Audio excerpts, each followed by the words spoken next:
ఇంకా మేమైతే మనీ తెచ్చుకోలేదని చెప్పాం కదా, ఎక్కడ అడిగినా ఫోన్పే లేదు అంటున్నారు. ఇంకా మేమైతే సోడా తీసుకున్నాము ఒక అతని దగ్గరికి వెళ్ళేసి ఇట్లా మనీ కావాలి 500 కొడతాము ఇవ్వమని చెప్తే సరే అని ఇచ్చాడు. ఇంకా ఆ మనీ తీసుకొని ఈ బోట్లో అయితే వీడిని ఎక్కిచ్చేసాము.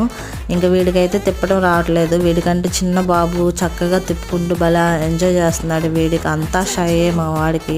దీంట్లో ఎక్కించడానికి ఒక హాఫ్ అన్ అవర్ అయితే మేము నుంచోవాల్సి వచ్చింది. ఎందుకంటే చాలా మంది పిల్లలు ఉన్నారు, వాళ్ళందరూ 1 by 1 ఎక్కిస్తున్నారు అనమాట బోట్లోకి. ఎక్కేదాకేమో ఎక్కిలేదన్నాడు, ఎక్కించిన తర్వాత ఏమో తిరగకోకుండా ఎంజాయ్ చేయకోకుండా మా వైపు అలా దిక్కులు చూస్తా ఉన్నారు. కొంతమంది పిల్లలు అయితే వీడి మీద వాటర్ జల్లారు కూడా. ఒకసారి కాదు 2 సార్లు కాదు, అలా 3-4 times చేసేసరికి మా హస్బెండ్ కోపం వచ్చేసి పోయిగాకు అని చెప్పి అని అన్నారు. వాళ్ళ పేరెంట్స్ అయితే సీరియస్ గా లొక్కిస్తే మీ బాబు వాటర్ పోస్తున్నాడు అని అనేసరికి